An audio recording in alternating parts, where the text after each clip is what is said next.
Hey gang, Alan Combies here. Welcome to another video in a series that I call Morning Coffee with Alan. And today, in this video, I wanted to share with you, I've been traveling a lot lately, and I've been spending a lot of time in airports, and it had me reflecting on, sometimes it can be helpful. I talk a lot about having a more harmonious relationship with yourself, so that you can have an overall more harmonious relationship with life. I think that that's something that we're all really just looking for, is to have a more pleasant experience of life. And so spending a lot of time in airports in the last couple of days, I was reflecting on a story, an experience that stood out for me, and it reflects what can happen. Now, I'm going to share the story, and it's not, number one, it's not to say I've figured something out, or I'm not boasting or saying, hey, look at me, and I'm not saying that you need to do this thing to create this circumstance, right? Because all I know is that when we drop out of our head and into the moment, we tend to be open to more serendipity. We tend to be, more creative. We just kind of drop into that flow state, and it's always kind of touch and go, and it's always fluctuating. But I think if we know that that's there for us, then it can give us a little bit of hope, as maybe if we're going through something in the moment. It might just remind we might just remind ourselves, or be reminded, that the answers that we seek are always right there or just around the corner, and we don't always know what they are in the moment, but they can be right around the corner. I hope that makes sense. So, quick story.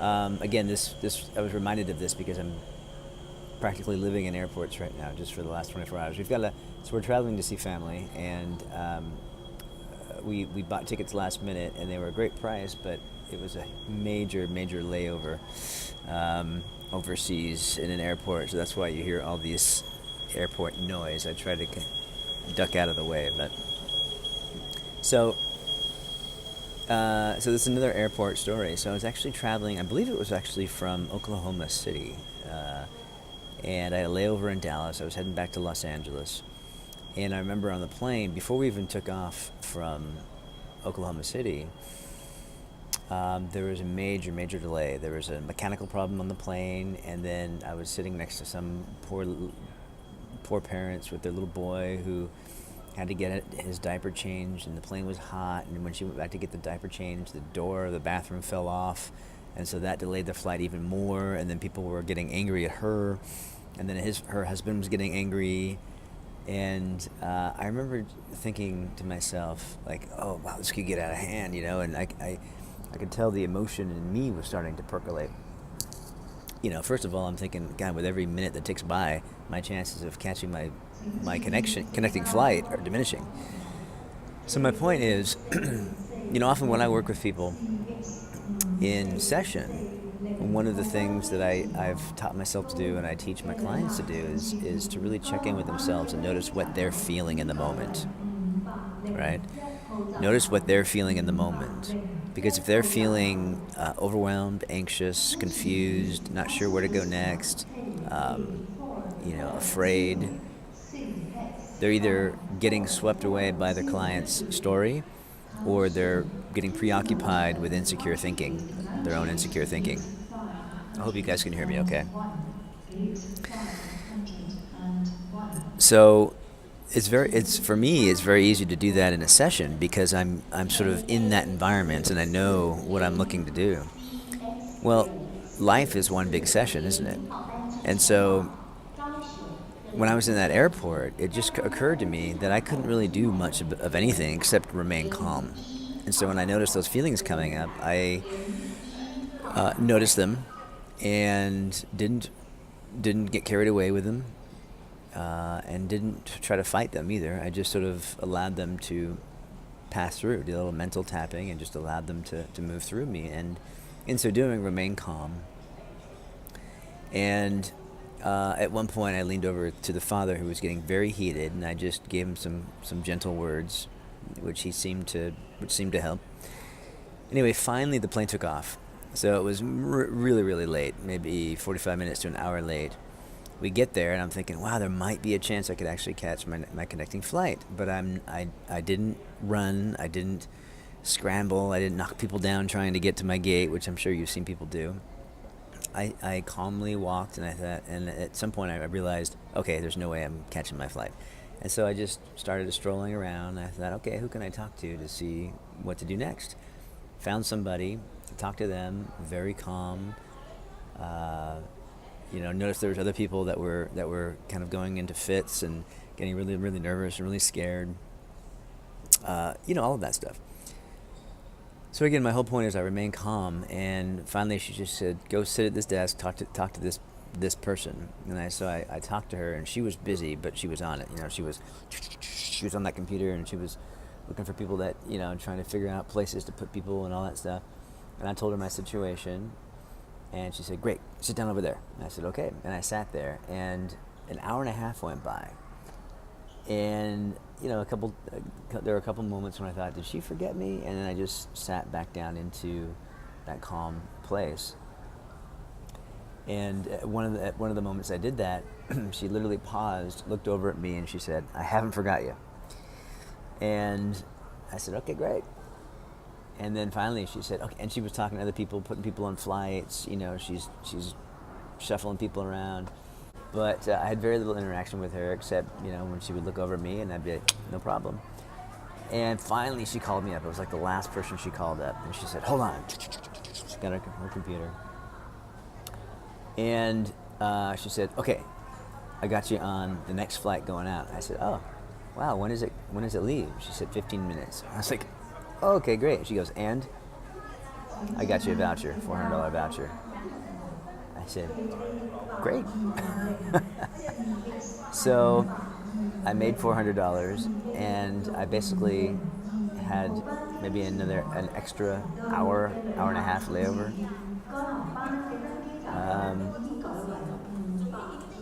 Which was fine, which worked out fine.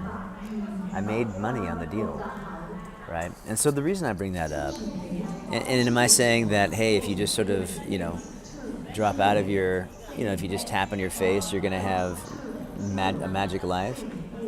I can't promise anybody that, obviously, but here's what I do know. You're way more magnetic, you're way more easy to be around, you're way more charismatic, you're way, potentially, right, way more pleasant.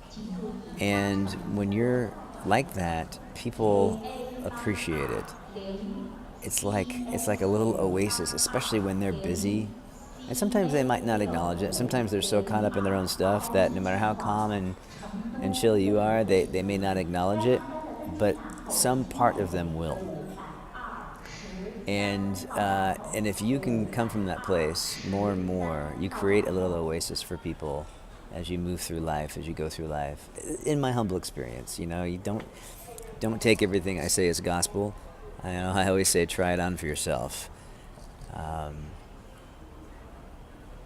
So really, the point is, we've all seen people traveling, right? We've seen people traveling, and you can have two different experiences. You can be rushed, you can be hurried, you can be frantic, or you can just kind of let it happen. And one of the things I got in the habit of doing a long time ago was just really doing what Abraham Hicks calls paving the road.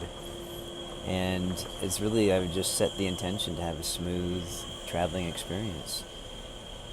And that's what I've done for this trip. Even though I knew we were going to have a layover, it's been a smooth traveling experience.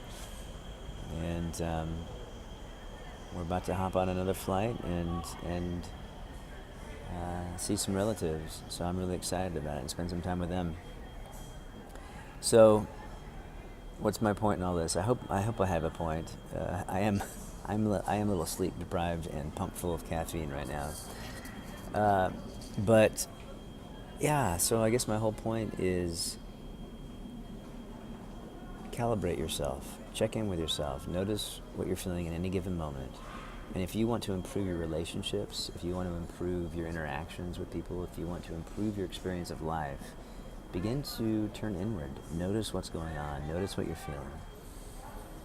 And if you're feeling any kind of anxiety or overwhelm or pressure or anger or sadness or any of that stuff, begin to reflect on the fact that what it really is what you're thinking in that moment. It's not the busy person at the counter, right, at the ticket counter. It's not the other frantic passengers. It's not the flight that you missed. It's what you're thinking. And that's good news, because that means that there isn't much for you to do except drop out of that thinking and drop back into life. And from there, the magic happens. But don't take my word for it. Once again. All right. I hope that helps, guys. I hope that makes sense. Just wanted to really make sure I get in here and communicate with you on a regular basis. And hit the like button if this made sense or if you appreciate it. And of course, subscribe if you haven't subscribed to my channel already. Hit the subscribe button and ring the little bell so you're notified of when I make these little cups of Java for you in the morning. All right, that's all for now. Thanks so much for watching, and we'll see you in the next one. Take care.